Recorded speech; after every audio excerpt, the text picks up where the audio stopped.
Saturday Night Theatre, a Sybil Thorndike festival, in which Dame Sybil stars in some of her favourite plays. For the first in the series, we present The Foolish Gentlewoman by Margery Sharp, adapted for radio by Donald McQuinney.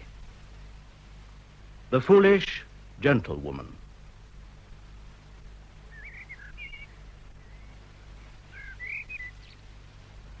He keeps that up all day. Oh, why not? Sunlight, blue sky, cool garden, stately white house, all rural conveniences, only 8 miles from London. And peace. Well, who wouldn't want to sing?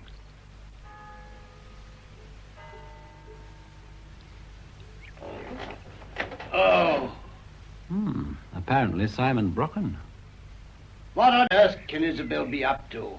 Poor man. His city clothes were hardly designed for this setting. His garden chair is not quite comfortable. He's being kept waiting. And at the best of times, he's not the best tempered of men. He likes the old-fashioned conscientiousness, the old-fashioned integrity. Today, he can't find them. All he can find is slapdash work, slipshod thinking, bribery, corruption, and the black market. Or so he says. However... Here you are, Mr. Brocken. I brought you some tea. Oh, thank you. I'm sure Mrs. Brocken won't be much longer. She's had to take Bogey to the vet. What, is that creature still alive? That's There seems to be Jacqueline something Brown, wrong. Jackie, Isabel's companion. And this is Isabel's house. Simon, Isabel's brother-in-law, is here by special invitation. Isabel's been pressing him to come for weeks. Now that the bomb damage to his own house is being repaired, he's taken the plunge, and there he is, still waiting for Isabel. However, Jackie's welcome is warm enough, and she seems to organize the household quite well. She learned how in the ATS. Oh, I've forgotten. I'll get some cake. Humphrey, tea. Humphrey's on holiday. He's Isabel's nephew from New Zealand. He's just been demobilized. He's taking a rest before going back to schoolmastering. At the moment, he's sunbathing. Good Lord. Quite so, sir. Good afternoon, Uncle Simon. Good afternoon, Humphrey. Put that towel round you at once. What are you doing here? I'm staying with Auntie.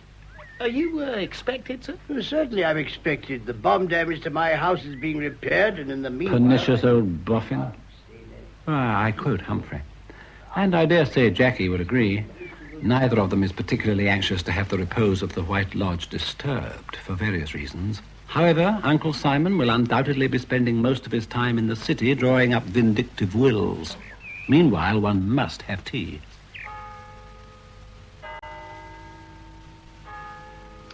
Oh, dear. I must go and finish picking the peas. They're for dinner. Oh, yeah, I'll help. Oh, thank Excuse you. us, Uncle Simon. Where is Isabel? Uncle Simon's all right, of course. In fact, as Humphrey has been heard to say, Uncle Simon is always perfectly civil as long as he isn't spoken to. And he always, in any circumstances, wants to be alone. He thinks he's alone now, as a matter of fact. But... Would you like any bits of bomb? What? Oh, what may you be? I'm Greta Poole. Me and Mum's the caretakers. At least we was the caretakers before everyone come back. And now we oblige. Oh, we shan't have to be glad when they all clear out. Your mother should be glad to find herself still in employment. Okay. One doesn't see much of the Pools. However, they speak for themselves, or rather, Greta does. Mum will doubtless emerge in good time. Out. Meanwhile... Do you want any bits of bomb? Thank you, no. I don't either. I used to collect them. Oh, it's funny what you'll do when you're a kid. It was Mum's idea. We thought they'd make nice souvenirs, but they got too common. You ought to have been evacuated. Not me. I stayed with Mum. A lady did come after me once, but I cried and cried, and Mum cried till she went away. And the next time she come, I hid in the attic, and Mum told her I'd gone to Scotland. Oh. Of course, she saw me about again in a day or two, and I told her I'd come back because the other kids was all infectious. So she finally give up. The woman was undoubtedly attempting her duty. I dare say, but you shouldn't have said Mum was keeping me to dodge the call-up.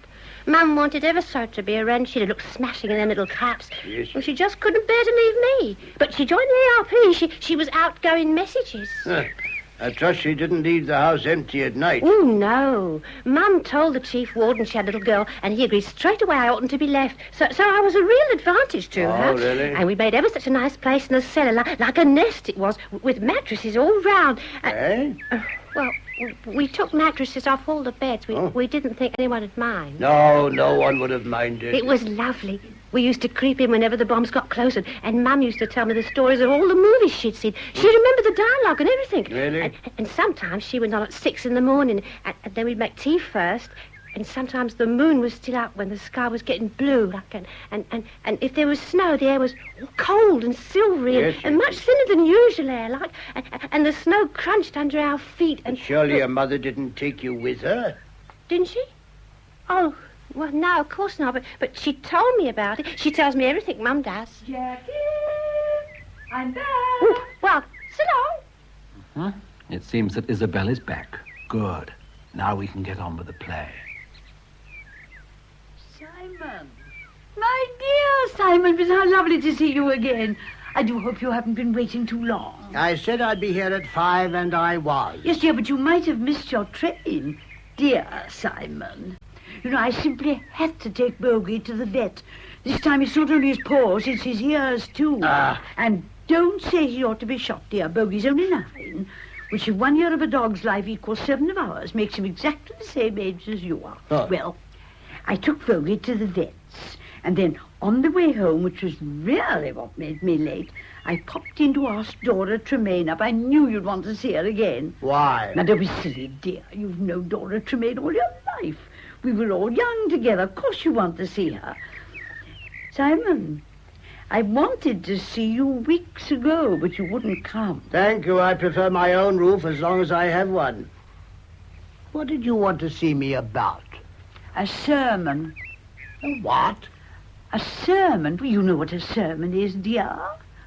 About a month ago, I heard one. I gather the occasion was unusual. Well, I'm not a churchgoer, as you know, dear. I just worship nature. But when Jackie was going last month, I thought I would too. Well, I just thought I would. So I went. And there was a sermon. Yes, there usually is. What was the text? Well, I'm afraid I can't tell you that, dear. You see, remember as a child, one got into the habit of not listening. Well, I wasn't listening to this one. I was thinking about food. But I did suddenly, right at the end, hear him say something. He said, Simon, it was a common error to suppose that the passage of time made a bad action any less bad. He meant, don't you see, that because the thing had happened a long time ago, it doesn't make it any less base if it was base at the time. He meant that however long ago... Yes, I take the meaning perfectly. It's not so revolutionary an idea as you seem to think. Oh, but I never had thought. Do you think it's true? My dear Isabel, of course it's true. Oh, dear. Oh, here, Humphrey and Jackie. Oh, Simon, don't you think they look rather sweet together? Shh, dear, don't tell me now. I had no intention of telling you. We've picked the peas. Oh, thank you, dear. Let me look. There are more, but I was thinking of tomorrow. Oh, dear, that doesn't look much for 5. Well... You mean 4? Jackie, I believe we'll make these do. Then there'll be some for Sunday. Oh, is someone else expected? Well, yes, dear. I've asked Tilly Cuff. Tilly Cuff? Humphrey, will you run into the pantry and fetch me a bowl, and then we'll shell the peas out here? Tilly Cuff? Any bowl? Top shelf, right-hand side. Tilly Cuff? Oh, don't keep saying Tilly Cuff in that silly way, Simon. You know who Tilly Cuff is. Why on earth should you ask her to dinner now? Not just to dinner, dear. She's coming to stay. To stay? You can't have seen her for years. Oh, I haven't. Not since she left us in 1913. But we always sent Christmas cards, and I wrote to her last address. Why on earth should you ask? Because I chose to. Can't find it. Oh, I'll come. Well, here's Dora. Oh, good. Humphrey, go and get some clothes on. And Jackie can bring the bowl. Oh, Dora, I am so glad to see you. And look who's here. Simon. Well. Afternoon, Dora. Simon Brocken. Well, you've aged. I suppose it's living amongst all those deed boxes, my poor Simon. None of us so young as we used to be. True enough. I'm 56, but I hope I'm not petrified. Well. Do you know what Dora does now, Simon? She's the receptionist at Madame Esme's beauty parlour. Good Dora. And Madame Esme told me the last time I went in, Dora, that you're absolutely invaluable. Oh, certainly I'm invaluable. I am the woman who never had a facial. I sit there in all my natural decrepitude, and after one look, our clients hasten to enroll for a course of tinting and massage. And your daughter's got the dearest little flat over the ironmonger, Simon. It's perfectly delightful and much more convenient than this. Ah, well, if I've come down in the world, at least I came down with a wallop. We run like clockwork, Simon. It's quite wonderful. The pools are so good. We all do our part. There's never the least difficulty. We're going to make you so comfortable you'll never want to leave. Mrs. Brocken. Oh, I'm so sorry. Mrs. Poole's just given notice. Oh, dear. Why? Oh, I think it's because of Miss Cuff. Oh, well, perhaps I'd better come. I'm so sorry, daughter. Do forgive me. Oh, certainly at such a crisis. Simon and I will entertain each What other. should I better say to her? It's no good offering her more money. I mean, she'd only have to pay income tax. Oh, wouldn't she? Well, I'll tell you what I said. Simon, Now, Isabel has something on her mind. I've noticed it for the last few weeks. women can be very trivial. Isabel has invited Tilly Cuff, if you remember the female, to come and stay. It's an obvious mistake, and I dare say she's now regretting But it. of course I remember Tilly. I remember her father. My dear Dora, Tilly was an orphan. My dear Simon, even orphans have had parents at some stage. Oh. Now, Tilly was the offspring of a bad hat and his housekeeper, who must have had a pretty bad bargain. The bad hat, as you called him, was a cousin of Isabel's mother. And when Tilly was orphaned and brought to live here, she had nothing but the clothes she stood up in. As Isabel's family feeling must be very strong. Oh, that it's lain dormant a considerable time. She tells me she hasn't seen the woman since 1913. That's when Tilly was packed off to Switzerland. No doubt they'd had enough of her. Yeah, but she was a quiet, useful little thing. I don't see why Isabel should be in a fan-todd over the prospect of seeing her again. And I don't want to see her myself. Old crab. Ah, I hope Tilly turns up frail and forlorn and charming, and I hope you lose your heart to her, and I hope she breaks it. Do you a power of good. Dora, I wonder if you could say anything. Mrs. Poole is simply being unreasonable. She won't even listen to me. Oh, not I, my dear. I'm no use with the modern domestic. I keep thinking they're paid to do as they're told. Simon. no business of mine. Oh, I know it isn't, dear, but a man always has so much more authority, and the Pooles think so much of you. Nonsense. Oh, but they do, dear. Mrs. Poole always remembers it was you who engaged her for me. Oh, please, Simon. Mrs. Poole, will you come out here a minute, please? Mr. Brocken wants to speak to you. Oh, good afternoon, Mrs. Poole. I'm glad to see you again. Thank you, sir. You appear to have looked after this house admirably. It's agreeable to find one's first good impression so amply justified. There, Mrs. Poole. Thank you, I'm sure. But now, just as I pay my first visit here, just as your delightful small daughter has made me welcome, I learn that you wish to leave. Really upsets me. Well, I'm sure we don't want to put you out, sir, but Tell me your reason. well, you never know. You never know what? Well, you can't tell. Another lady in the place. Well, you never know, do you? Nonsense. I'm sure Mrs. Brocken and Miss Brown have never been other than helpful. That's right, sir. They're... And then a third lady will no doubt lighten your work still further. Aren't you comfortable here? Oh, yes, sir. I didn't mean to suggest that... Well, it's just that we don't like the idea of a change. Well, if that's all, to oblige me, Mrs. Poole, reconsider your decision. See how things turn out. Okay, if you say so. We'll have a try. That's right. Thank you. I'm sure that's the best plan. Just have a try. Okay. Well, there's something in being a lawyer after all. Simon, you were wonderful. Oh, the woman merely wanted handling. It was an impressive spectacle. Isabel, I must go. What time does Tilly arrive? Oh, dear, quite soon. Don't bother to see me off, dear. I know my way. Bye-bye. I do. Oh, Isabel, how long have you asked this woman to stay? if you mean Tilly Cuff, Naturally, I mean Tilly Cuff. How long do you expect her to stay? as long as she likes, dear. My dear Isabel, you have a most commendably kind heart, but in this case it has led you astray.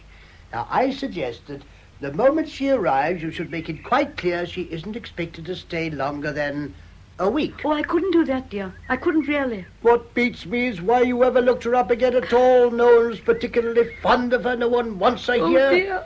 Oh, good heavens, what's the matter? I merely made an observation. No, it's not that, dear. It's not that at Oh, all. then what the deuce is it? Well, I shall be glad to tell you, Simon, if you'll stop walking about Oh, all and right. sit down and don't shout Yes, at me. yes, my dear. There. You know, Simon, I've always tried to do my duty. You had a sound upbringing. Oh, thank you, dear. So had you, and you've kept it up so. That's why I wanted to ask you about the sermon. Sermon? What sermon? The one about the passage of time. Oh, yes. The passage of time not making a bad action any less bad. I hoped you might explain it away.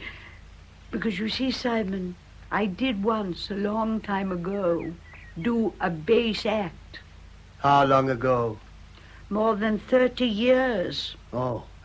And if it has produced no consequences so far, there is obviously nothing to worry about. Oh, but it has, dear.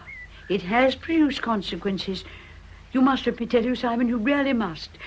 Do you remember, just before the last war, a Mr. McGregor?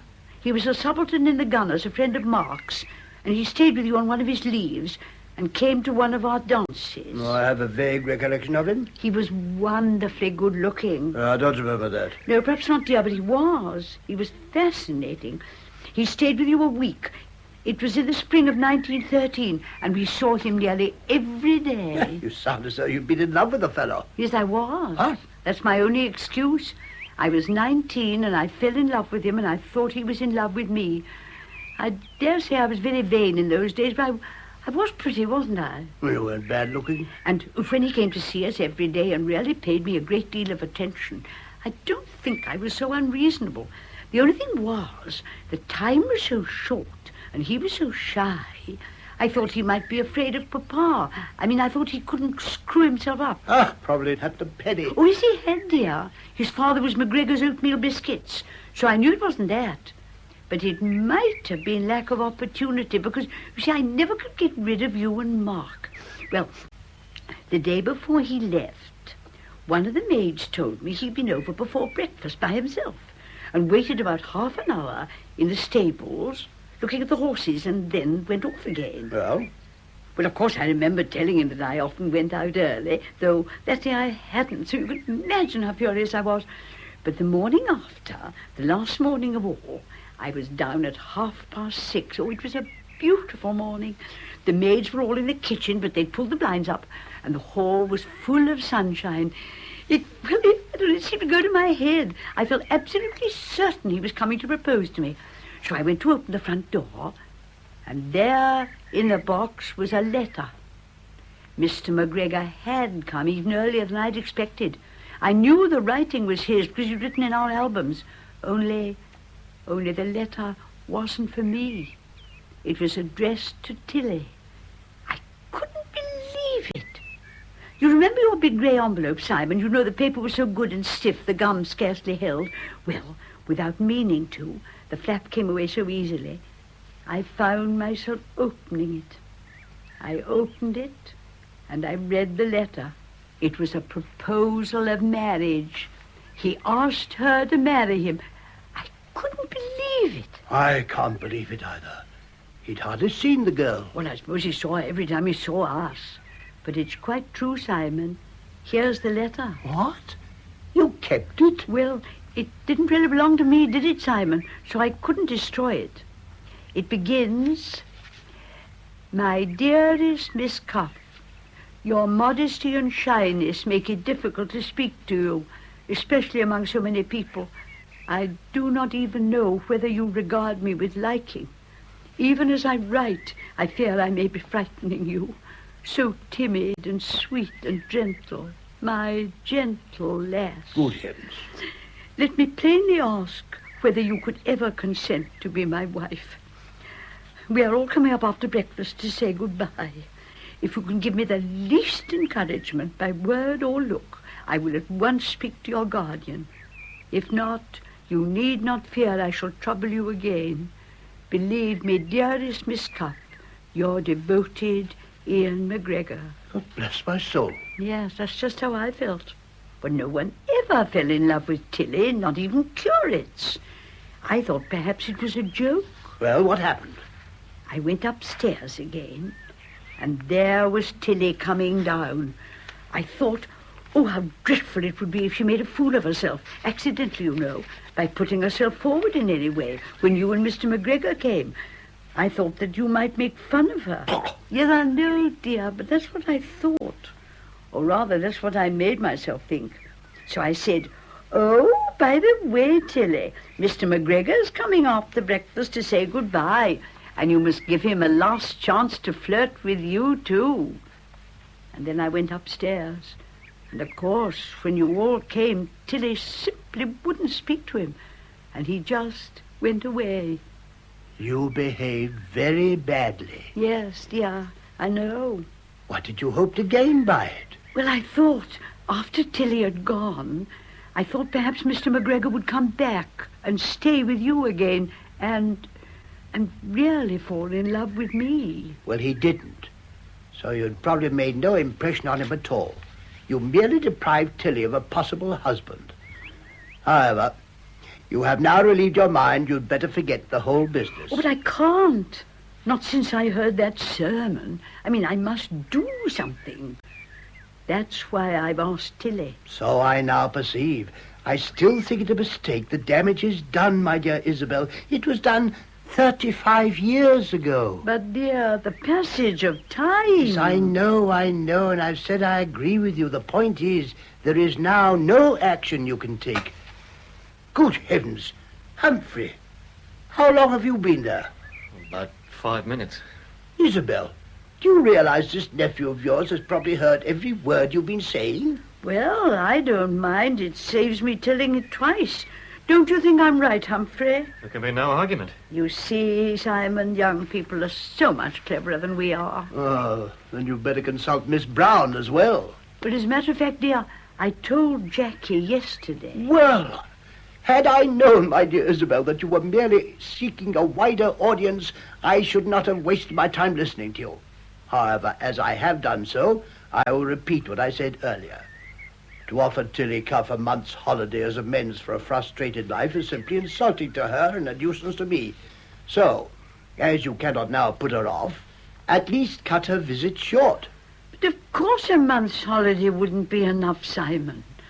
What I'm afraid I'll have to do, only you wouldn't let me tell you...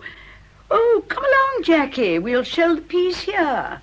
Isabel, for once I should like to hear the end of a sentence you have left unfinished. Oh, yes, of course, dear, but I can talk just as well while I'm shelling peas. What I was going to say was, I'm afraid I'll have to give Tilly all my money. Nonsense! No, it isn't nonsense at all, dear. I have defrauded Tilly, and now I must try, as you say, to make amends. If it hadn't been for my wickedness, Tilly would be Mr. McGregor's wife. One moment. Would you mind telling us upon what, after giving away your income, you propose to live yourself? Oh, I shall manage. Well, how did Dora manage when she lost all her money? Dora? Where is she now? Behind a counter in one shop, living in rooms over another. Oh, well, perhaps I could live there, too. I shouldn't at all mind living with Dora. She's so cheerful. If I kept just 100 a year, and two can live as cheaply as one... Oh, is that a horse and a sparrow? Oh, Dora is rather horse-like. We might do very well. 100 years, all that Dora has. What you rather forget is that Dora is also paid by Madame Esme to advertise her decrepitude. Oh, dear, you know she isn't. That's just Dora's amusing way of putting things. Dora enjoys herself there. Whether Dora enjoys herself or not is beside the point. Isabel, listen to me. You have an income of roughly, 800 a year? Representing a capital of about 40,000. I cannot imagine it is the capital you're intending to give away. Oh, yes, it is. Oh. But, good gracious, why not? I've finished my life. What becomes of me doesn't matter. It does to me. I could hardly see you, for example, in the workhouse. Yes, I know what you mean, dear, because my name is the same as yours. The whole thing's preposterous. You can't do it. Oh, yes, I can. It's my money. Mark explained all about it. You still can't do it. Why? Wouldn't it be legal? Yes, damn it, it would be legal, but it's insane. And Mark must have been insane himself to leave such a will. Good heavens, to give all your money away without the slightest written obligation. Well, I said I might keep 100 a year. and I shall live with Dora. Oh, yes, and that's another thing I thought of. This house. I was going to leave Humphrey 5,000. Now, of course, I shan't be able to. But if you like this house, Humphrey, I shan't give it to Tilly, I shall give it to you. Well, thank you very much, Aunt Isabel. There's nothing I'd like better. I'm so glad. Nonsense, he doesn't want the place. What did he do with it? I should live in it, sir. Thought you were going back to New Zealand. I reckon not. Isabel, without prejudice, when do you intend to make Tilly Cuff this absurd proposal? Well, as soon as she gets here, dear. Well, as soon as she's had dinner. What time is it? Isabel, let me ask you one favour. Say nothing to Miss Cuff for at least a few days. Oh, but why, Simon? I want to get it over. Tilly will hardly be flattered to find her invitation merely a new way to pay old debts. Oh, yes, I see what you mean. Yes. But I shouldn't have asked her, you know, if she hadn't been on my conscience. Are you sure? If you'd thought of her and guessed she needed a holiday? Well, I might have, dear. I hope I should. Then let Tilly Cuff come here for a pleasant vacation. My dear Isabel, when you tell Miss Cuff, as I know you are determined to do, of your really very reprehensible act, let there be a friendly atmosphere to soften the blow. Oh, I'm not thinking so much of yourself as of Tilly. Let her feel first that we were all well disposed to her. The old fox. Very well, Simon, just to please you. Now, I really must go in, but you can stay here, all of you, ready to make Tilly welcome. I don't believe a word of it. I do. Well, at least it's an interesting situation. Even you do not seem wholly enthusiastic. As far as I can see, Miss Cuff simply lived on her rich relations. Pure parasite. Oh, I'm not blaming her. In 1913, I reckon there wasn't much else for her to do, but the fact remains she was a pure parasite. Are you a communist by any chance? I don't know. I've certainly no use for the social system of 1913. It was the best system that ever existed. I look back to 1913 as the highest point of civilization from which we have been steadily retrogressing ever since. That's beside the point. The point we have to deal with is your aunt's extraordinary aberration.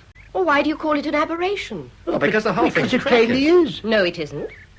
I think myself Mr. McGregor must have been a muff and Tilly a rabbit, but it was a tragedy for her all the same, and what Mrs. Brocken's trying to do now isn't crackers at all. She's going to tell, you know. She's going to tell Tilly Cuff what she did. Because you can't put everything right, that's no reason for not doing what you can. It's a matter of integrity. We seem to have landed in company beyond our moral station. Something should perhaps be done for Miss Cuff. Isabel might even make her a small allowance, but as for giving up her capital, it's insane. Well, Tilly wouldn't take it. Is she a high moral character, too? I don't know. I know practically nothing about her. She was a very quiet little thing, and very properly.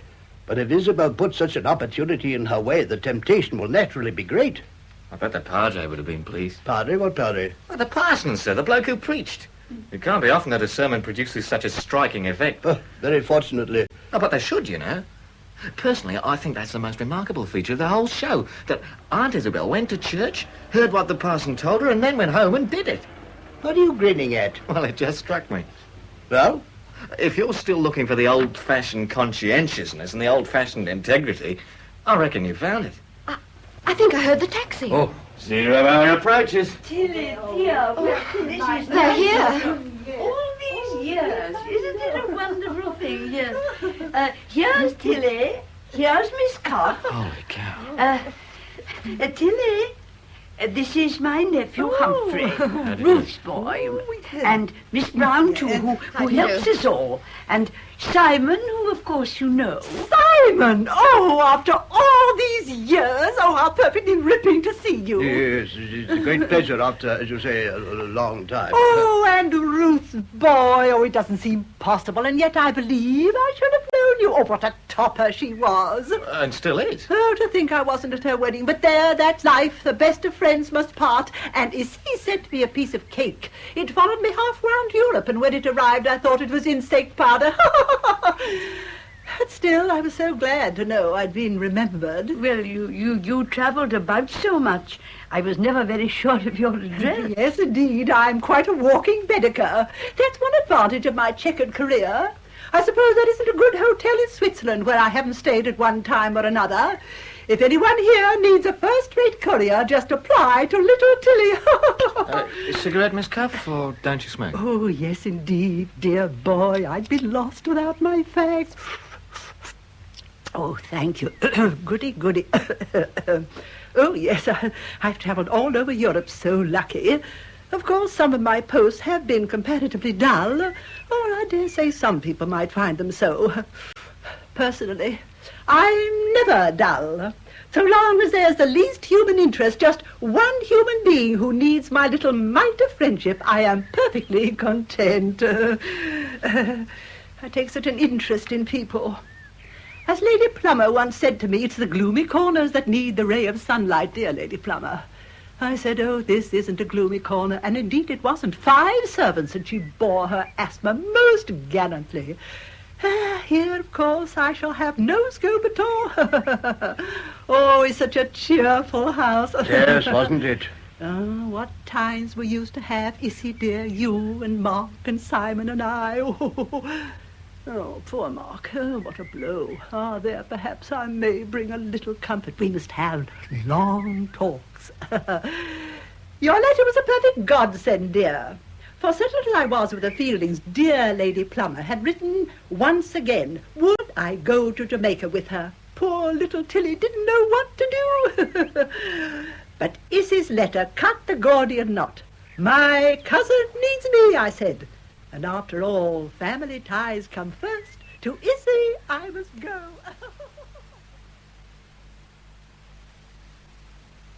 Is she coming in here? She's gone down the garden. Oh, look here, sir. You persuaded Aunt Isabel to wait, and she has waited. We've had 2 weeks of the woman. Hark! Oh, it's no one. We've no business in here, you know. The winter garden's supposed to be the pool's private stamping ground. I refuse to spend the entire weekend in my bedroom. Oh, Miss Brown, we shan't disturb you. I note it never strikes Miss Cuff to offer a little domestic assistance. Oh, I'm not overworked. Oh, Jackie likes work.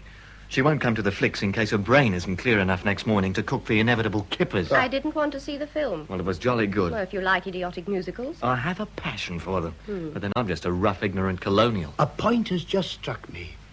Do you realize that we are absolutely in the dark as to Miss Cuff's feelings for the chap? She may not have wanted to marry him. If that could be established, your aunt's whole preposterous scheme falls to the ground. Well, personally, I live for the moment when Aunt Isabel is going to whip that letter out of her handbag and tell Tilly all. What? It's quite true. Mrs. Brocken thinks if she gave Tilly the letter to read, it would save a great deal of explanation. Good heavens. Personally, I'm all for it. If Aunt Isabel really means to pay Tilly off, the sooner she does it, the better, because the woman is getting on all our nerves. The unfortunate Pools are in a state of panic because she wants to send Greta to school. One moment. I'm just as eager as you are to get rid of Miss Cuff's company, but the idea of paying her off is extremely repugnant.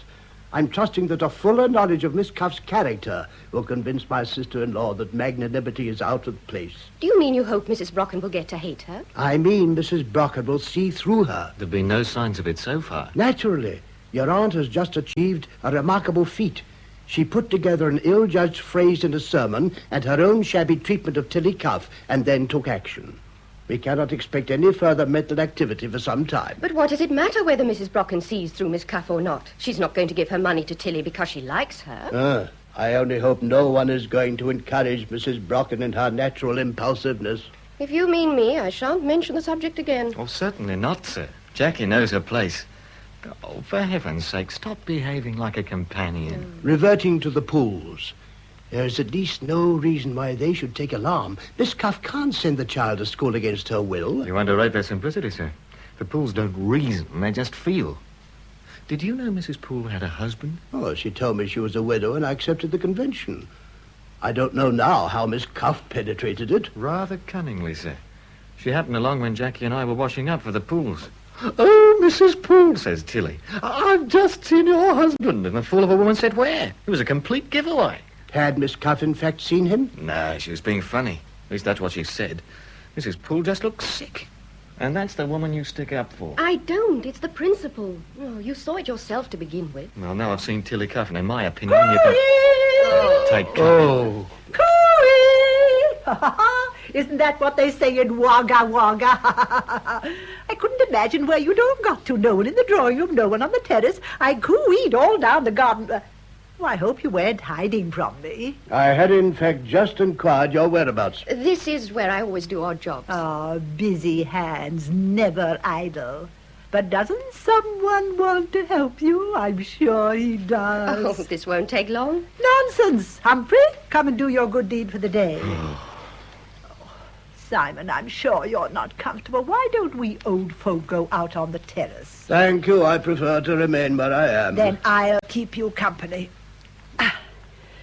Lackaday, what a change, what a change. This place used to be so full of blues we called it our little fairyland, didn't we, old fellow? Oh. And now there are only greeters geraniums. It is rather sad. It's probably lousy with earwigs. You know, Simon, I've been wanting to say this ever since I came. It's your being here makes this house seem really like home to me. Is the boa extinct? It's a myth. This crossword chap's getting inaccurate. You do too many of those crosswords, Simon. You'll try your eyes. Oh, so this is where you've all got to. Dora's coming to dinner. She just telephoned to ask if we could have her, and I said, of course. It's Mrs. Poole's night out. Now, isn't that nice? Well, I'd be delighted to see the old battle axe. Yes, and so will Tilly. Well, Tilly's hardly seen her. Well, my dears, to be frank, I think Dora's avoiding me. Oh, poor Dora was always a little jealous. And now she sees how very much better I've worn than she has. Oh, well, perhaps it's only natural. I hope there's enough. Oh, my dear, stew always goes round.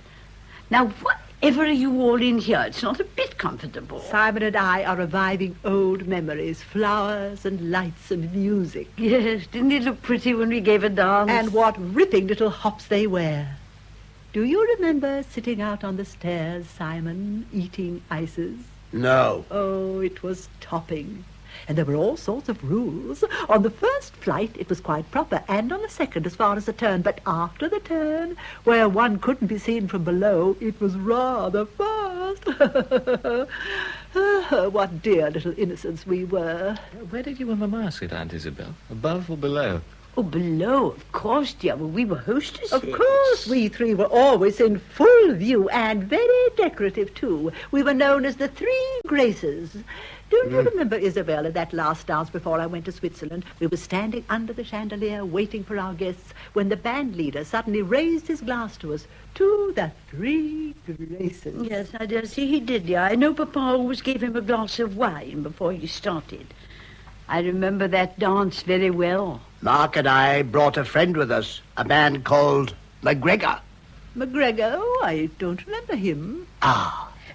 Switzerland must be heaven. Did you ski? My dear, companions don't ski. Mrs. Williamson never let me out of her sight. She went to Switzerland to die, you know, or didn't you know? I dare say not. I was rather young for the responsibility, but she died in 1915. And fortunately, I got a post as governess in Bern. They were short of English governesses just then. Yes, I know you got about a good deal. Next, I went to Paris. La Ville Lumière. Ha, ha, ha.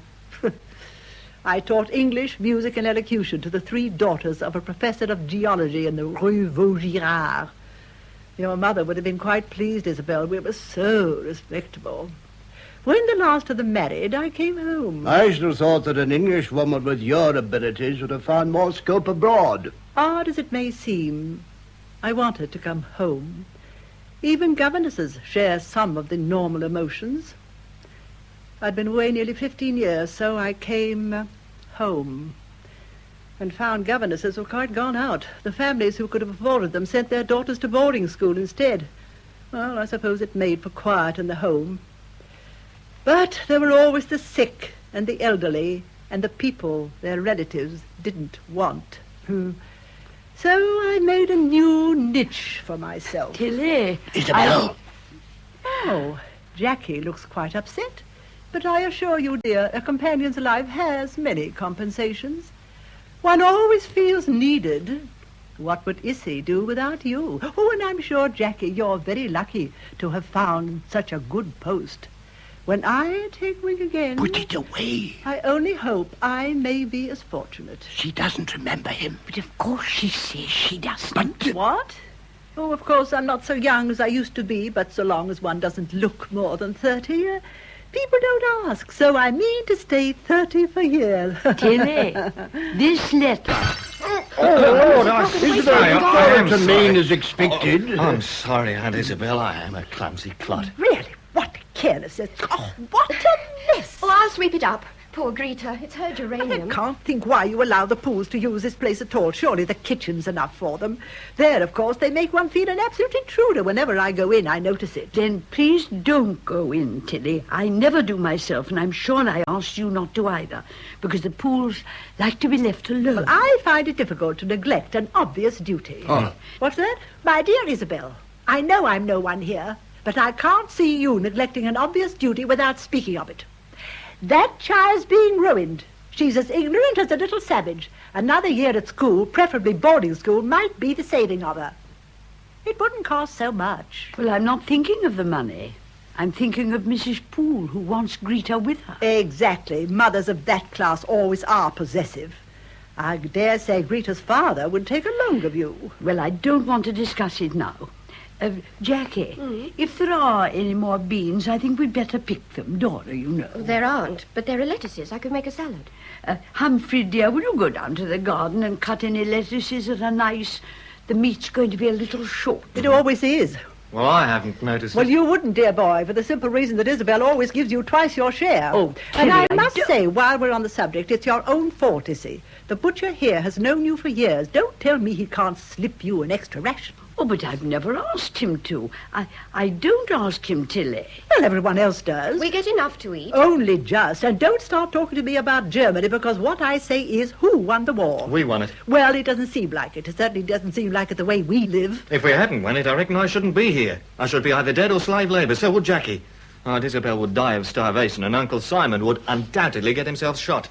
So we, even living as we are, rightly prefer to have won. But, of course, I can't judge for you. Humphrey, Oh, dear. I don't mind. I ask no apology. Everyone knew the army wasted half its rations. We did not. Quite I'm possibly, sorry, dear. but in our unit... Women are always more conscientious. But we all know what the men did. Drew extra rations and then kept pigs. I'm going back to my office. But Simon, dear, it's Saturday night. I shall sleep on 2 chairs and dine at the club. Can you give me a shakedown on the floor, sir? Humphrey, now that I will not have with Dora coming to dinner. Don't be so silly. I'm sorry. Oh, come on, Jackie. Leave those beans and help me forage. I've got to finish these, then I must change. Okay. Simon, I'm sorry you've been interrupted in your crossword, but please don't talk of going. I hope I may not be compelled to such a call. Oh, dear. Now he'll go and shut himself in the bathroom and I shan't be able to speak to him. Simon! What do you want to say? Oh, nothing in particular, dear. Simon! Well, what a storm in a teacup. I've never known such a house for bickering. We used not to bicker. At least you and I are pals, aren't we, dear? I hope you were right not to go when Humphrey asked you. Good heavens, he can cut a lettuce by himself. You know what I mean, dear? You didn't go to the cinema last night either. Miss Cuff, I'd really rather not talk about it. Because there's nothing to talk about. I didn't go to the cinema because I didn't want to see the film. Very well, dear, very well. You mustn't be offended. I'm not offended. I naturally take an interest in you because, well, you and I are very much in the same boat. Oh, really? I don't say that Isabel treats you badly. Though, of course, you're shockingly overworked. I don't think so.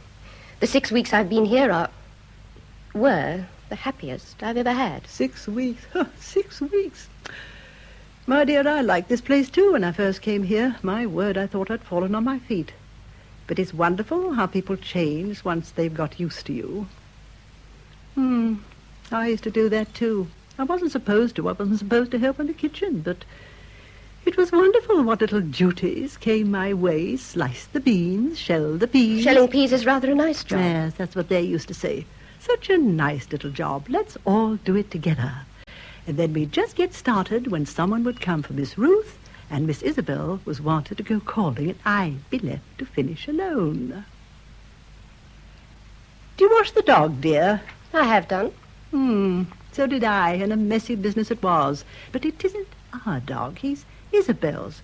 Why Why shouldn't she wash 'em herself? Mrs. Brocken pays me, you know. That's right, dear, that's right. Always remember that. Don't make the mistake I did and think it's being put down to your good nature. Her companion can't be considered good-natured, because whatever she does, her employer regards it as paid for. That's £30 a year. Is that all? Oh, my dear, it's very rarely that I've accepted 30. It's the tipping that's so tiresome. In hotels, you know. The waiters look at one. It's so unfair. Other women get away with 5 shillings when it ought at least to be 10, simply because they're Mrs. This or Lady That, and everyone knows who they are. Yes, you're young and pretty. It's when you get older you so desperately need someone who knows you. And that's why you should be so careful never to miss your chance. I believe you ought at least to have gone to the cinema with him. A week ago, you were warning me not to make myself cheap. I know, dear, I know. Because though a young man may amuse himself, a companion may not. It's the fatal mistake. But I'll tell you what I think now. Isabel is so simple-minded. I believe that if Humphrey really engaged one of her companion's affections, Isabel would take the girl's part. I don't believe she'd make any objections to their marrying. And that's important because it's Isabel who has the money, and his people are too far off to interfere. You might quite well catch him. Miss Cuff, I've said before, there's no question. Nonsense, child. You needn't pretend with me. I know a girl's got to be careful. She can't afford to take risks because, naturally, well, if a young man goes to his people and says he's going to marry a girl no one's heard of, a girl without a penny, well, naturally they won't be pleased. And even if there's a very strong reason, they'll try to get him out of it. But Isabel's such a fool. There, that's done. I believe you're blushing. I'm going to change now. Has he ever asked you to kiss him? Miss Cuff, will you mind your own business? Well, I have here... Oh, where's Mrs. Brocken? She's looking for you. She thought you'd be in the bathroom. Well, I was not. I was in the cellar. We have here a Latour and a Beaujolais. You give me a couple of decanters. I'll see if they're still drinkable. Wine, Simon, dear, things are looking up. Well, I shall change too. I've a little black number, as the girls say. Rather beguiling. Toodle-oo. Oh, toodle-doo. That's the creature. That's the woman to whom my sister-in-law proposed to make over a fortune. However, I think we see daylight. Oh, Mr. Brocken, isn't it dreadful when dreadful people tell you the truth? What? I may need a piece of clean linen. Well, what may be the truth? Only, how can one tell? I'm sorry. What did you say? I was asking for a piece of clean linen. However, never mind. My handkerchief may serve. The glasses are all over there. If you'll tell me which ones, when I come down, I'll put them on the table.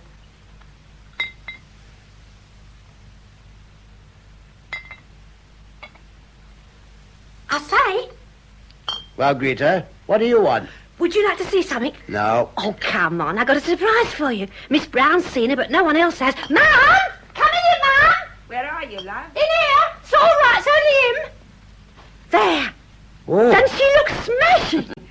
Mr. Brocken don't know me. Oh, to be frank, I did not. Great Scott. I did want you to see her in evening dress. She's going dancing at the Pally with her friend. Doesn't she look smashing?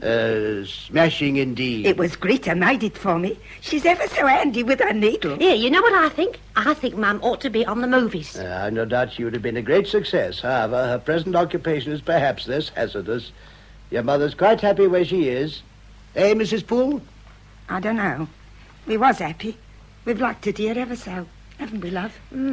Especially before they all came. Well, when the house was empty, you naturally had less work, but you still receive every consideration. Well, what's that Miss Cuff want to send Greta to school for? Good heavens, I've no idea. In any case, she can't, so don't worry. She said there was an act about it. The act Miss Cuff referred to is the Education Act, not yet in force. It won't touch Greta, which is probably a pity. If you were both of you better educated, you might at least understand the laws of your own land. We don't want nothing to do with the law at all.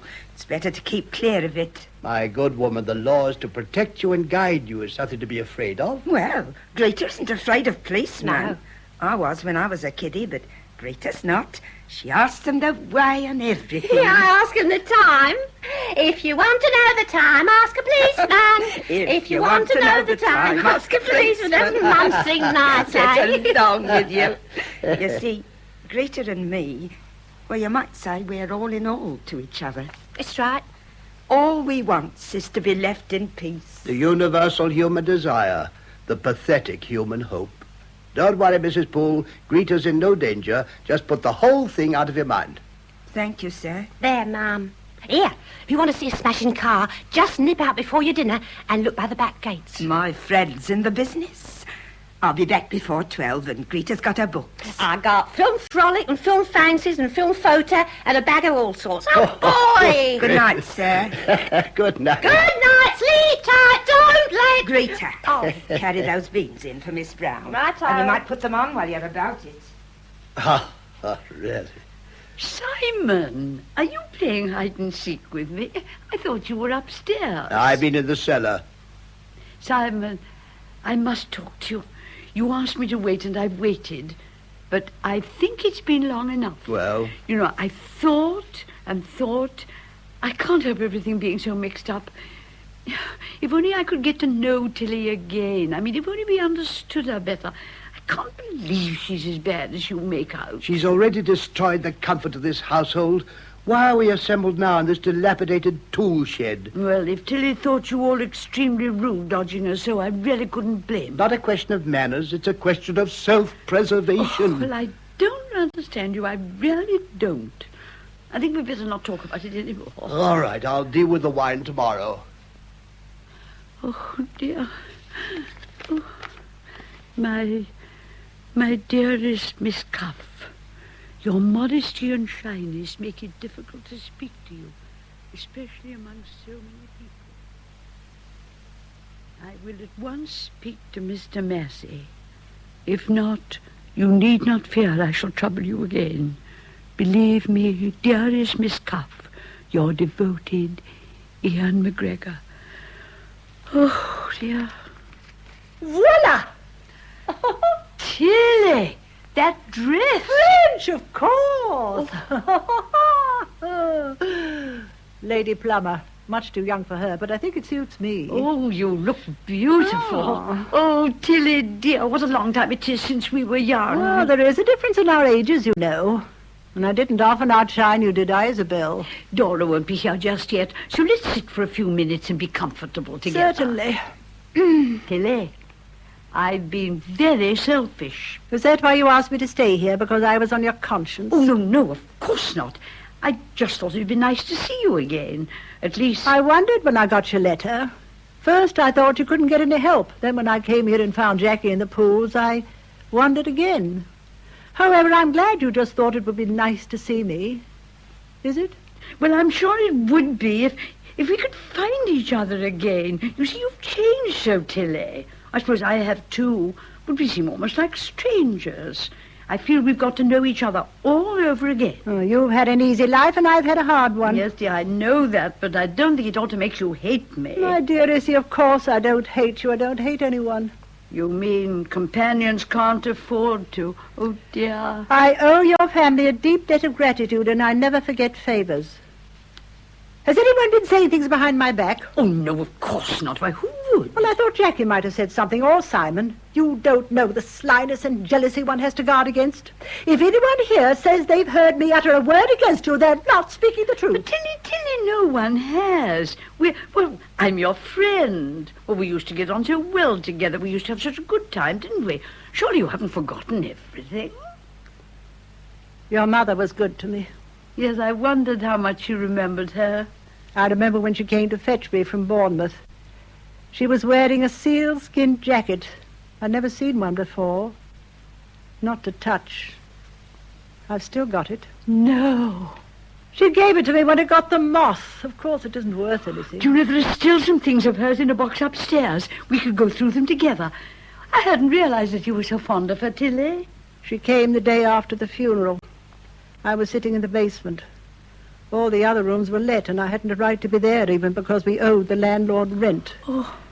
Your mother drove up in a cab. Oh, my dear, how dreadful it must have been for you. I was 16. It was dreadful. And then you came here and made your home with us. Oh, how right Mamma was to bring you. She said, "You're to come and be our little cousin." I thought she was an angel. Oh, I'm so glad you've told me. It makes me able to recognize you again. I knew I was right, only I'm so used to be guided by Simon. Tilly, do you think I'm a fool? Oh, certainly not, dear, but if you want my advice, go on letting Simon guide you. Oh, dear. Oh, dear, Tilly. I said, really, that's very funny. I shall tell Simon what you said. Oh, dear. Well, I'm glad I made a joke. Personally, I don't see it. Well, you will soon. Oh, dear. Oh, yes, you always laughed easily. Well, it's one way of attracting the men. Well, there are other ways, too, Tilly. By being quiet and modest and unassuming. That's what some men look for and fall in love with. I brought up a bottle of sherry. Oh, good, dear. Look at Tilly's dress. I can't take my eyes off it. Chic, eh? Smashing. Where's Dora? She isn't here yet. Tilly, why don't you go and look out for her? Certainly, dear. Humphrey, I must ask you to behave more nicely to Tilly. It's no good saying smashing if you make it sound like a swear word. I had no idea my elocution was so good. Tilly is far more sensitive than you think. We've just had a really nice talk. Yes, I reckon she'd been bamboozling you. Aunt Isabel, for heaven's sake, I don't want to be awkward. I just don't want to see you get hurt. But, oh, gracious me, Tilly won't hurt me. But why should she want to when I'm going to give her so much? If you let an animal out of a trap, it oughtn't to want to bite you. But sometimes it does. Oh, my dear boy. Yes, Dora. Good evening, Isabel. And what are you all doing in here? Dora, I'm sure I don't know. Next week you'll probably find us in the attics. Well, you won't find me in the attics. You'll find me in the cellar. Sherry, Dora? Yes, thank you, I will. But where's Tilly? She went out to meet you, wasn't she, on the terrace? No, not when I came up. Sorry I'm late. Oh, hello, Miss Tremaine. Good evening, my dear. Oh, you look a bit peaky. Isabel overworking you? No, of course not. Come in for one of our 10-bob facials. But I wonder where Tilly is. I do hope she didn't go round to the kitchen. My dear Isabel, since we are for once free of the woman's presence, let us make the most of the respite. Here, here. And give Miss Brown a sherry. Dear me, I remember sitting out here at your dances. Isabel was a very good hostess. She always saw I had partners. Wasn't easy, was it, dear? Oh, I don't know. Now, my poor mother believed in girls looking girlish, with the result that I looked like a giraffe tied up in pink ribbons. And Simon used to look like a mute at a first-class funeral. Oh. Would you be 20 again, Simon? Certainly not. Nor would I. These youngsters must think we're mad. I don't. One can make such a fool of oneself when one's young. How right you are, darling. I'd be young again. Oh, how nice it is to sit quietly and talk over old times. Sometimes there'd be 8 or 9 of us out, and we used to meet at the pond. What was that? It sounds like Tilly again. You're trying to get to the bottom of it. Isabel, will you kindly see if you can get this child to answer you? There's something very wrong going on in this house, and I mean to get to the bottom of it. Oh, whatever's the matter? I have just seen a woman in the most flashy evening dress, going out of the back gate with a man. Well, I naturally ran round to the kitchen to question Mrs. Poole. Mrs. Poole isn't there, and Greta here appears to be struck dumb. I don't suppose she knows anything about it. Oh, yes, she does. It was probably Mrs. Poole you saw. Well, don't you speak to me. And why should Mrs. Poole be in evening dress? To go dancing at the Palais. What's wrong with that? If there's nothing wrong about it, why didn't you tell me yourself? Greta doesn't like being shouted at, and it's Mrs. Poole's evening out. Well, you all seem to be a great deal better informed than I am, and I must say that I'm Come not... here, Greta. I have no doubt it was your mother, and that she was accompanied as usual by her friend. And I have no doubt she looks extremely well, and is going to have a very pleasant evening. Now run back to your play, and don't be alarmed. She said Mum looked like a bad lot. Oh, my dear, I'm sure she did. Yes, she did, and it's not right to say it about my mum. Now, don't you see, child, Miss Cuff didn't know it was your mother. My mum's lovely, and I'm not going to let any old cow call her bad. Oh, now come along, Greta, and help me to get dinner. Come along. If you mix the salad, you can have the hard-boiled egg. Right. Come on. Humphrey, dear, give Tilly a sherry.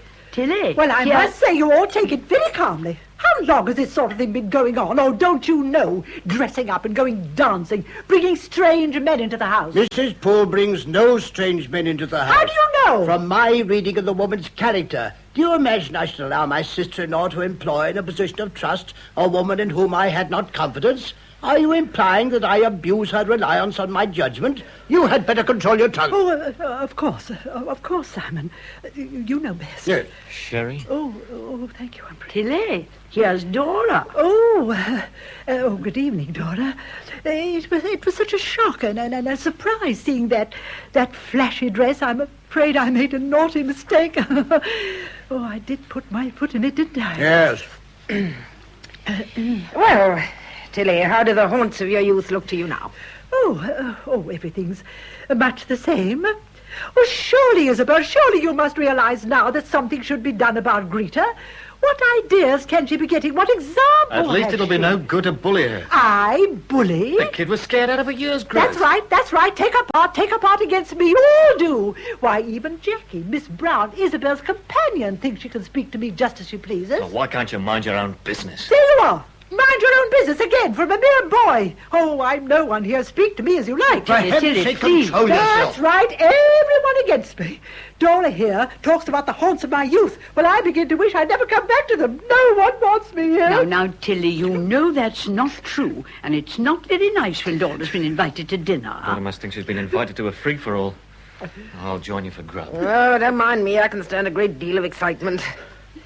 What's happened to Bogey? He's generally in my lap by this time. Oh, Bogey is still at the vet's. It's his ears and his paws, you see. Yeah, that animal ought to be shot. Why? Because he's too old. He's a nuisance to himself and everyone else. I see, because he's old and worn out. He can't help growing old, but all the same, he's abused for it. Well, dogs can't die when they want to, you know, any more than people can.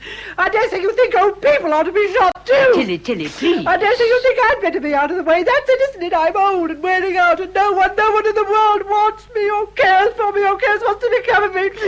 I ought to be shot. Tilly, please, dear. I care for you. Well, we all care for you. It's true that I care. And when you hear what I'm going to tell you, you'll believe me. Must you, Isabel? Yes, I must. Listen to me, Tilly. Tilly, when Simon asked you this evening if you remembered Mr. McGregor, there was a reason for it. I put the plain question and Miss Cuff gave us a plain answer. She hasn't the least recollection of him. Yes, I have. You see, of course she has. When he came to a dance here, he came with you and Mark. Information I gave you myself. Well, I remember, too. Then why didn't you say so at the time? I told you why. I understood, Tilly. I knew that you didn't want to talk about him. I feel just the same about Mark. And I dare say some people think I've forgotten him. Oh, and Mr. McGregor was so handsome. He was so tall. Oh, I don't know how to call him tall. Well, he was tall compared with me. About 5'8". You see, even Dora remembers him. I don't see why you should say even, Dora. I may have been plain, but I wasn't blind. He had a Scottish accent. The name McGregor almost postulates one. Oh, Tilly, I'm so glad you remember him so well. And half sorry because, oh dear, if only you hadn't been so shy. Read that. Isabel, don't you see? Tilly, read that. He wanted to marry me. Yes. He says, why didn't I get it? I was down that morning early. I found it in the box and read it. I didn't believe it. I thought perhaps Mark and Simon were playing some cruel joke. You did not. You've acknowledged to me. Very well. I disbelieved it because I wanted to. Because just then, for those few days, I was in love with him myself. So I just took it upstairs. You wanted to marry me and you took it. You as good as engaged to Mark already. I wasn't. Oh, Tilly, Where is listen. he now? We don't know. He may have married someone else. He may even be alive. We don't know. But that's all in the past, Tilly. It's all over. I had to tell you because it's the reason for what I'm going to do now. I spoiled your life. Yes, you spoiled it. You ruined it. Oh, when I think. All I can do now is nothing, I know. But at least I can make you independent. I can give you all my money. And if you ask why I waited so long, all I can say is it wasn't until I heard that sermon that I realized my wickedness. Wicked. And now I'm going to try to make amends, as the sermon said. I'm going to give you all my money, Tilly. Wicked, I'll never forgive you, never. Yes, I know I was wicked. I've admitted it. But now I'm doing all I can. Oh, Tilly, where are you going? Oh, Ian, my darling. No, stop it. Now you see, Simon, you see what I did. Oh, let her be. Dora, can't you see? Yes, I think so. Go after her, Isabel. Oh, if only she'd let me explain. Simon, you said it was over and done with and that there were no consequences. Well, just look at Tilly now. And I've lived all these years so happily. Oh, Tilly, wait.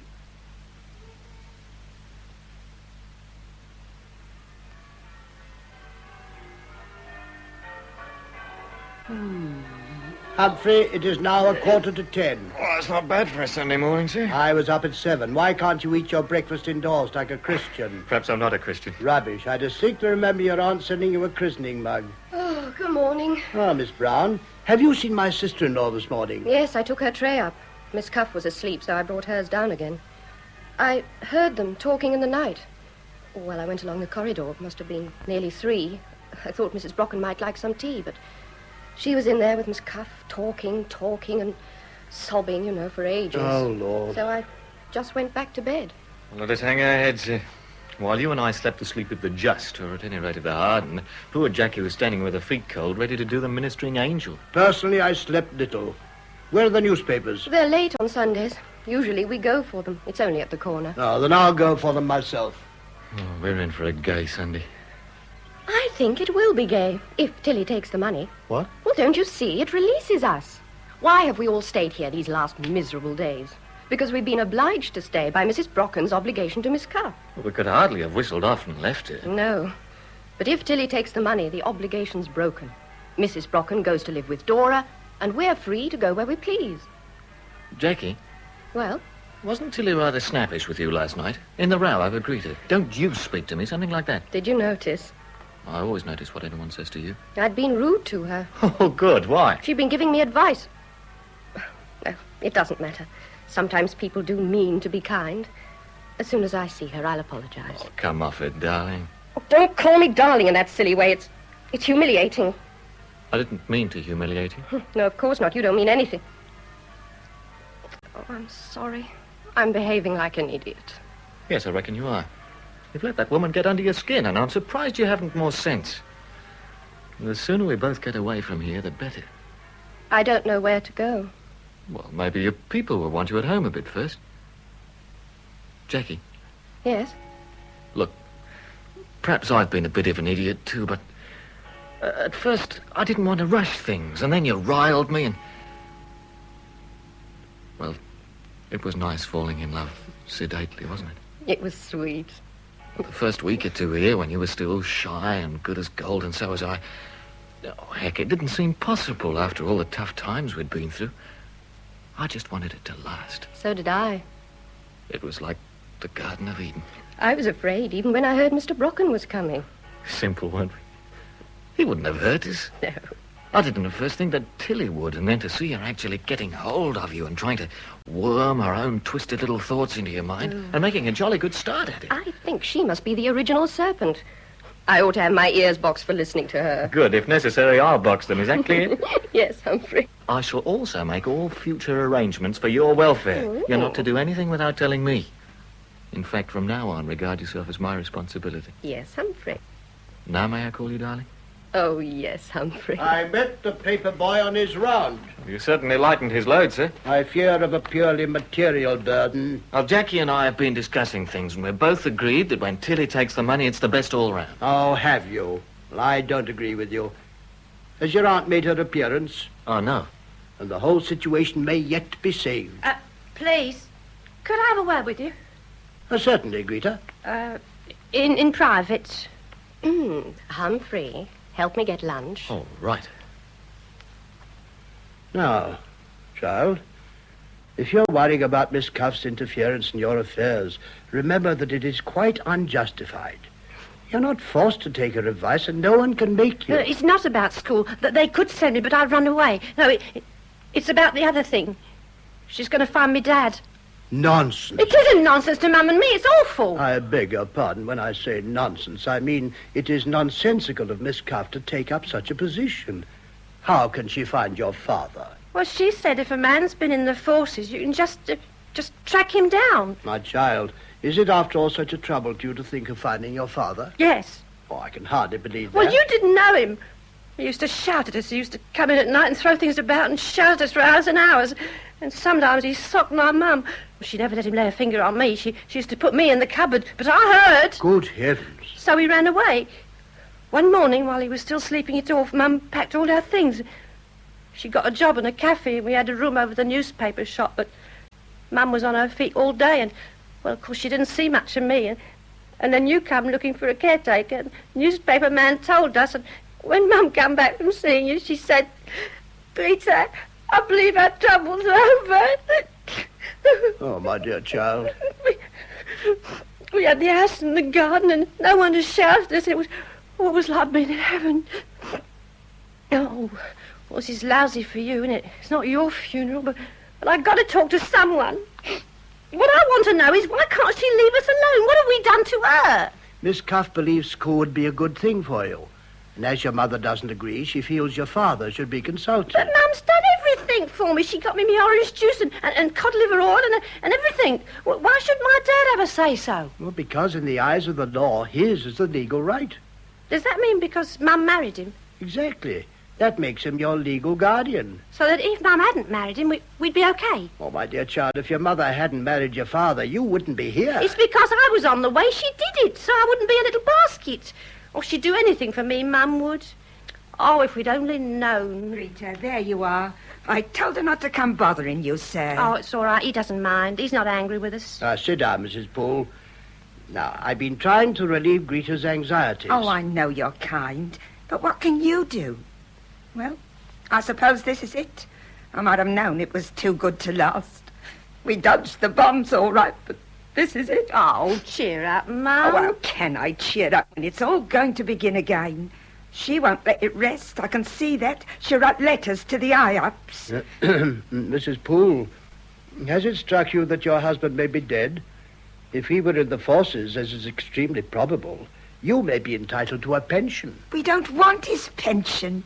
We just don't want anything to do with him. He'd have had Greta in a box factory at 14. But we've got it all planned. She's going to be an apprentice at Madame Esme's. That's right. I'm going to be a beautician. They get good money and it's nice work. And there's that Miss Tremaine there who'll keep an eye on her. If it hadn't been for that, all planned, we'd have done a bunk long since. Oh, I can see you mean well, sir, but you just don't understand. If Jim's dead, I'd be easier for knowing it, but I won't take any risk. You've been very kind, and I'm sorry Greta's troubled you, because what can you do? Come along, love. Come along. Okay. Mrs. Poole. It's no use, sir. If the worst come to the worst, we'll just run for it again. No, thank you, Jackie, dear. I don't want any coffee. I've had a very nice breakfast. Simon. Well? Oh, I'm so glad to see you all again. Oh, Jackie, what became of Dora? She ate her dinner and went home. Well, has Miss Cuff recovered her senses? Oh, yes, she's much quieter. Oh, dear, I had to tell her all over again. Oh, how dreadful. And it was. My dear Isabel, I'm sure we all sympathize with you. The point is, how did Miss Cuff take it? Dreadfully. She was passionately in love with Ian McGregor. Do you know, I never realized until now that we'd been so cruel to her. Nonsense. No one was cruel to Well, her. I'm sure we didn't think we were. We thought she was treated just like one of ourselves, but she wasn't, you know. She only had one new evening dress the time she was with us, and that only cost £4. Did you sob that out last night? At least she must appreciate your thoroughgoing desire to make amends. 800 a year. Did you tell her you proposed to console her with 800 a year? Yes, but... But what? She doesn't believe you'll let me do it. Ah, then there's your loophole. Leave it to me. I'll deal with her. No, then you're a fool. Well, I know you've always thought me one, Simon, but I can only do what I believe right. And now, good gracious me, it's a lovely morning. Why do we all sit here looking so solemn? Because we feel solemn. Well, I don't. I feel rather tired, but I don't feel solemn in the least. But this afternoon, I shall go and see Dora. I'm going to enjoy living with Dora. I'm going to be very happy. I think you are, too. And I think you're absolutely heroic. Oh, my dear. No, there are some things I must do. Heroic. I'm going to read the papers. Humphrey, come here a minute, dear. Now that you and Jackie have stopped quarrelling... Jackie and I have never Oh, quarrelled. that's nonsense, dear, but never mind. I must ask, because if you and she have any plans, I needn't give Jackie notice. But otherwise I must, because, of course, I shan't need a companion any more. Oh, dear me. What I really mean is, do you want to marry Jackie? Yes, Aunt Isabel, I do. Oh, my dear boy, I'm so delighted. I really am. Have you asked her? I've told her. Oh, that's so much better. I never thought you'd have the sense. Simon, come out, dear. You needn't be tactful any more. I wasn't being tactful. I wanted to read the papers. What is it? Everything's all right between Jackie and Humphrey. They're going to be married now. Isn't that nice? I will spare you, sir, the effort of being congratulatory. Oh, I am so pleased. And really, I had nothing whatever to do with it. I just used to say a little prayer each night. And even then I wasn't sure I'd got the right saint. Simon, there's something I want to say to you that I couldn't before the others. And it's about you and me and Mark. We both loved Mark very much. You think he'd disapprove of what I'm going to do for Tilly. I know he'd say I was right, and it's no good arguing about it anymore. But he wouldn't like us not to be friends. Don't be angry with me, Simon. If I have deserved such a rebuke, I'm sorry. I'm sorry, my dear. Thank you, Simon. You don't believe I love you, but you'd be surprised how much I do. Good morning. Tilly. Oh, my dear. Have you had any breakfast? I found some cold coffee in your room. I drank it. Oh, well, then now come and sit down, because Simon wants to speak to you. Oh, he does he? I wondered what you were cooking up. My sister-in-law wishes me to state formally... State formally. You can't take me in by fine words. Isabel pretends she wants to give me all her money, but she gets you here to see that she doesn't do it. I suppose you'll offer me £50 to forgive her and clear out. Well, I don't think it's enough. Tilly. No. Tilly, now listen to me. I did you a great wrong when we were both girls together and I had every advantage. I did you a great wrong, but I'm going to make amends. You're going to be independent. I don't believe you. Simon, make her. My sister-in-law is speaking the truth. She intends, from motives with which I may say I do not sympathize, to make you a present of some £30,000. But she can do it. She can give me all her money? Yes. And you won't stop her? It's not within my power. And Isabel really means to do it? Yes, and let me say here and now, for it should be said, that I consider her behavior quixotic to the point of insanity. If I had the power to stop her, I would. Does that reassure you? I don't consider you worthy of such generosity. It is an unlucky day for all of us when Mrs. Massey brought you into this house. I don't for one moment... Simon, No, stop. let me finish. It's time someone spoke out. So I don't for one moment believe that you were ever in love with McGregor, or that your heart was broken, or any of the rest of it. I believe you are taking advantage of Isabel's simplicity. You'll beggar her and laugh at her. But she can do what she likes with her own property, and I can't stop her. Now will you have the decency to admit that my sister-in-law is speaking the truth when she offers you the money? I don't want it. Tilly, of course you do. Be quiet. I don't want the money. I won't take it. Oh, but you must. I've got to make it up to you somehow. I mean, think of all you'll be able to do. You can go about and travel and buy yourself nice clothes. Oh, really, Tilly, don't be so stupid. On the contrary, Miss Cuff shows the most remarkable good sense. As she herself has just proposed, 100 a year. Oh, Simon, now you just be quiet. Tilly simply hasn't realized. Yes, I have. I've seen old women with money, alone in hotels. It's better than starving, of course, but I don't want to be alone. That's what's so dreadful when you're growing old. Oh, Issy, I've misjudged you. It's you who must forgive me. But, my darling, I don't want your money. Don't give it to me. Share it with me. And don't let us ever be parted again. Oh, my dear, now that's nonsense. You must take it all. Well, you'll be rich. Well, you can have a companion of your own. Well, I don't want a companion, and I don't want to travel or buy things. I just want to be with someone. Well, so you will. You'll make friends. You've never been able to make friends, poor Tilly. You've been too worried and nervous. But you'll make friends now, and you'll stay in lovely places. With you. Don't turn me away, you see. I don't want friends. I want someone belonging to me. You say you're going to live with Dora, but Dora's no relation, and I am. We'll live here together. This house too, Isabel? Are you going to give her the house too? No, dear. The house is for Humphrey. I'm giving it to Humphrey, Tilly, because I shan't have anything to leave him. I hope you don't mind. Oh, I shan't mind anything as long as we're together. We can both live in an hotel. Well, I'd much rather live in an hotel if I'm not by myself and people know who I am. Well, we'll find a nice hotel, won't we, you see?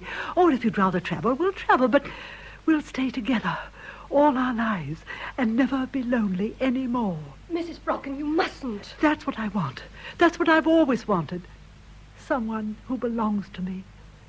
A relation, so that people will know who I am and not look down on me. What you rather forget is that Aunt Isabel has other relations already. She has me, for example. Aunt Isabel, if you do give me this house, I very much hope that you'll continue to live in it. You? What will you want with Isabel when you're married and have a family here? We'll give you the house and welcome, but Issy and I won't live here. Tell him you'd rather be with me, Issy.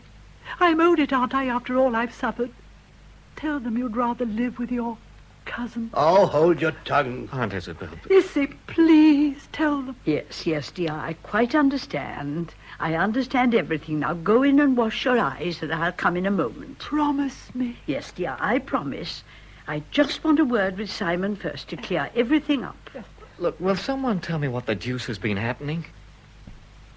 Miss Cuff, offered your aunt's entire capital, prefers her company in an hotel, the arrangement to be a permanent one. But we mustn't let Mrs. Brocken. It would kill her. Of course I shan't let her. I'm not aware that Miss Cuff's society has actually killed anyone so far. Strikes me as a very suitable arrangement. All you care about is keeping the money in the family. At least Humphrey doesn't. At least Humphrey's disinterested. And he won't allow it. I certainly shall not. Simon, weren't you surprised? Considerably. Yes, I know I was. Oh, I'm so glad I never really thought badly of her. Oh, Aunt Isabel, the whole thing's preposterous. And I've just said that I shan't allow it. Really, dear, it isn't preposterous at all. In fact, now I think about it, I begin to see it's the best plan. Poor Tilly is dreadfully lonely. That's probably what's been the matter with her. How can you bear to live with her? You can't. Oh, yes, I can. You couldn't. But Tilly won't bother me nearly as much as she would you. You and Humphrey don't understand. But in my young days, and Simon will remember it, people put up with their relations. I mean, some of ours weren't very nice, but they all came and stayed with us. And Ruth and I even had to go and stay with them. It's only lately that people feel they have a right to choose their own company. Oh, dear. I had looked forward to living with Dora. There it is. But it isn't. You haven't got to endure, Miss Cuff. I believe I have, dear. It's no use giving people things they don't want, especially when there's something they do. Besides, when you get to our age, there's nothing like being with people who were young when you were. Aunt Tilly's memory is likely to be resentful, to hark back to McGregor. Well, perhaps. But I shan't mind talking about him myself, because he was fascinating.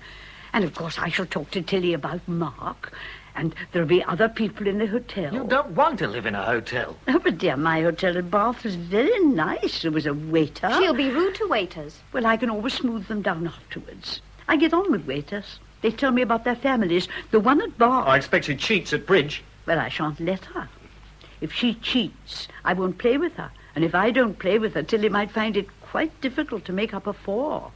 Simon, Simon, now, aren't I right? Very probably. Anyone who plays bridge with you, my dear, can probably stand Miss Cuff as well. Yes, now, that's just what I meant. Tilly needs someone to make way for her a little.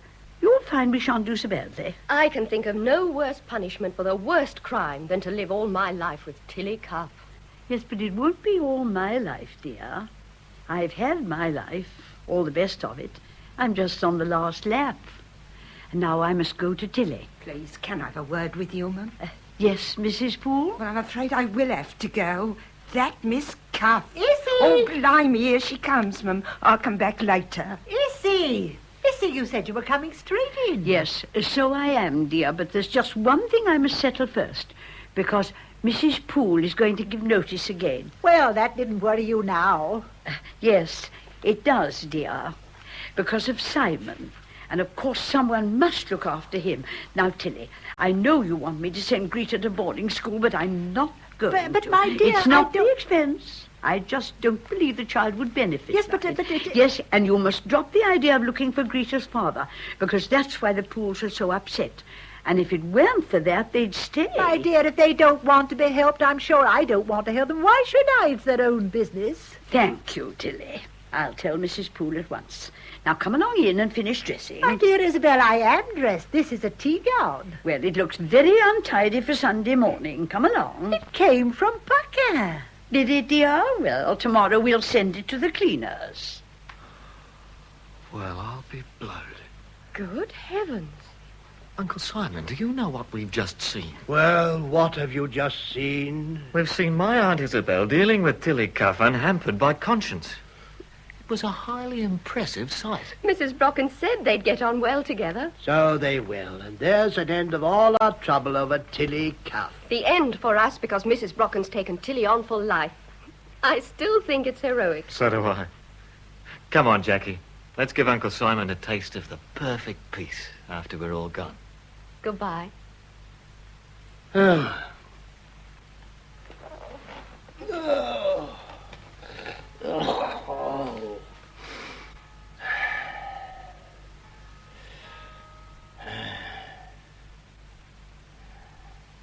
I say, Hey? Oh.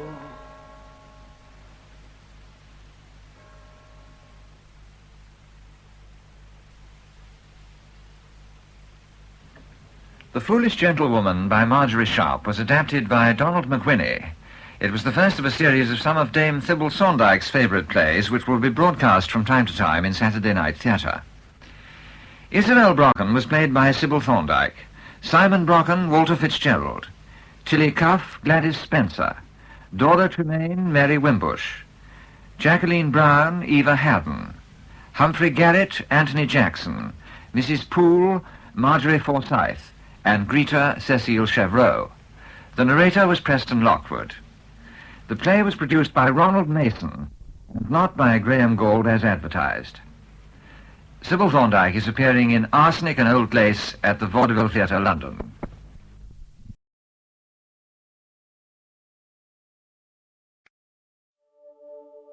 I'm just me, and you're just you. But somehow, that's everything we need.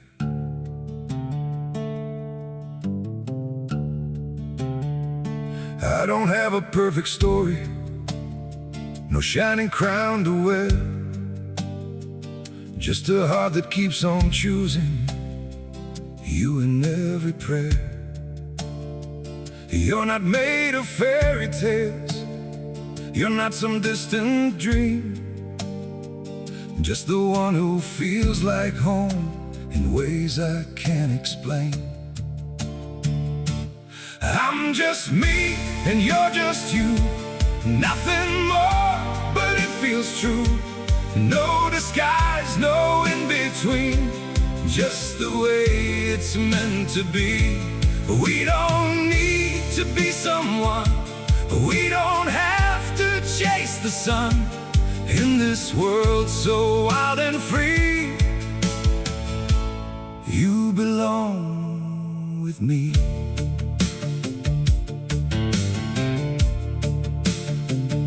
We're not written like a story people talk about for years, but in every quiet moment, you're the one I feel so near.